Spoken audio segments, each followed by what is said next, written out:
Hello viewers, I'm Tosh Raphael. You're welcome to the Diaspora News Update.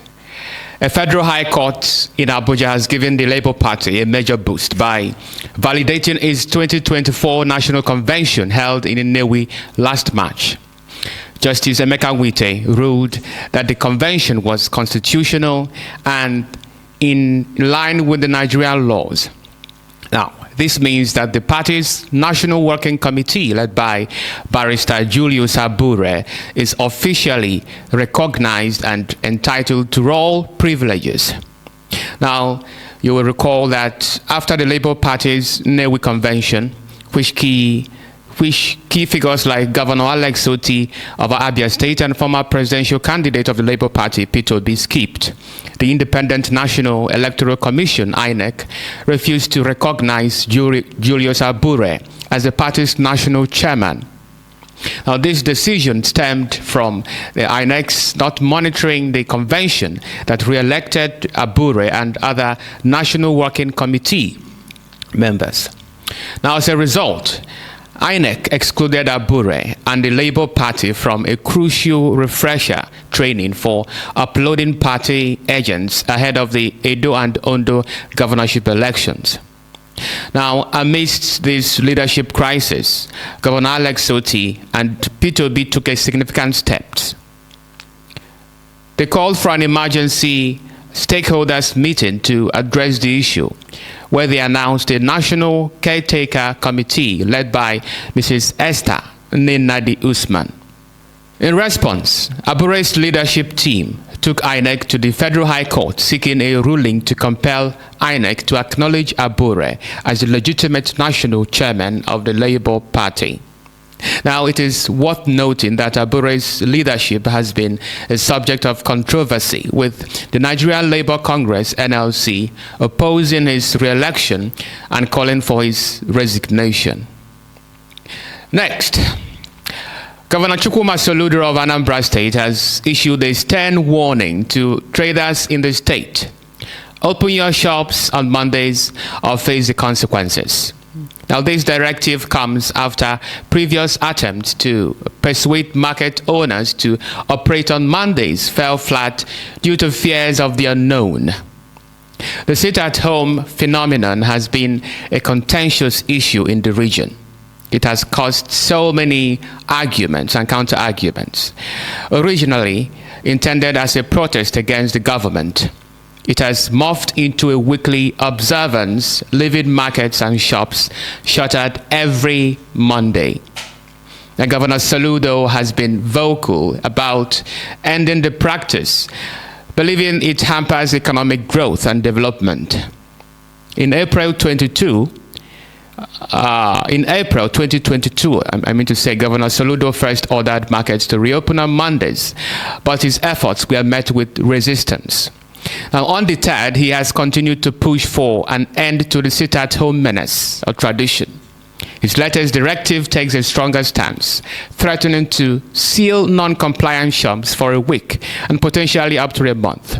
Take a listen. And I'm on inspection to be sure that your shops are all open. Every Monday, every shop must be open. On Mondays, everyone in the main market must be open. I came to see how it is going. We are bringing security to make sure that everybody has adequate security. In every Monday, ndị kwesịrị ibi ịzụ afịa on Monday jebe ebe ọzọ. Obere oge na dị na-asọ nwa ozugbo ife anyị na-eme. Onye ka ị na-asala aka na nwa ife ị na-eme, mana ọ gị mechiri ya na ọ gị kọsụrụ ya. This is unacceptable. I'll be here again every Monday. We'll be back here. Anytime any shop that is not open will be sealed and will never be open again for that week.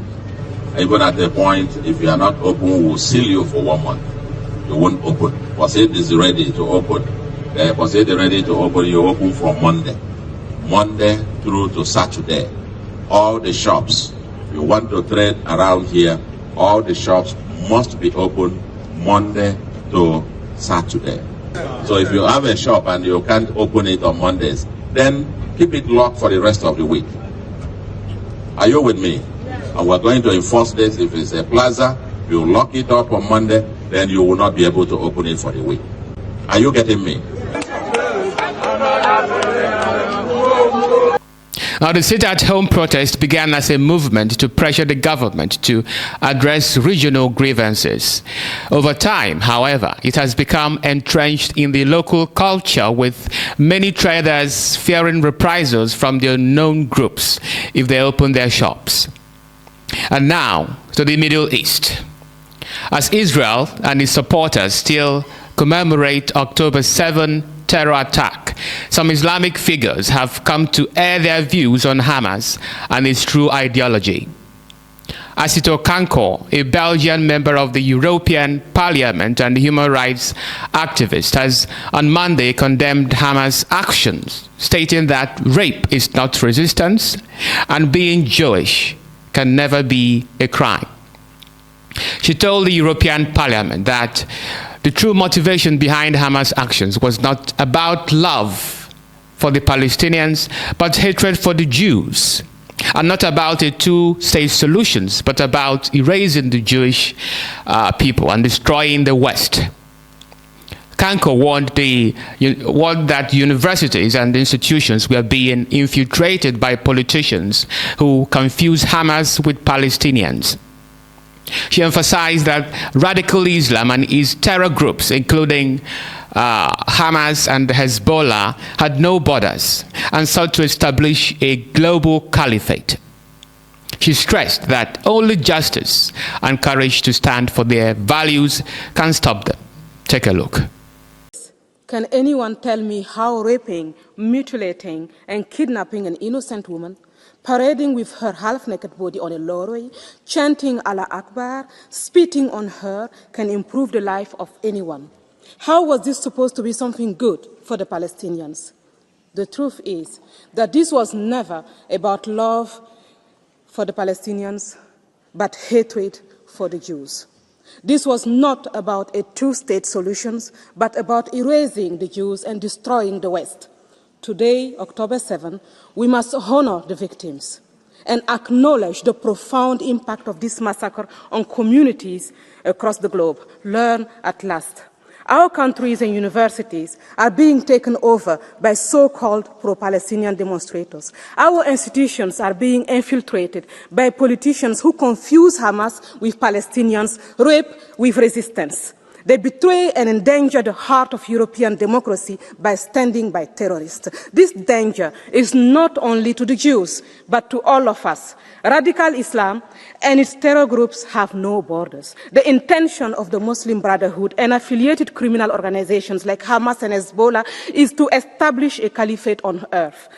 Only justice and the courage to stand for our values can stop them. I will always stand by the victims, by Europe, the continent that grants our freedom and freedom for women like me. Thank you.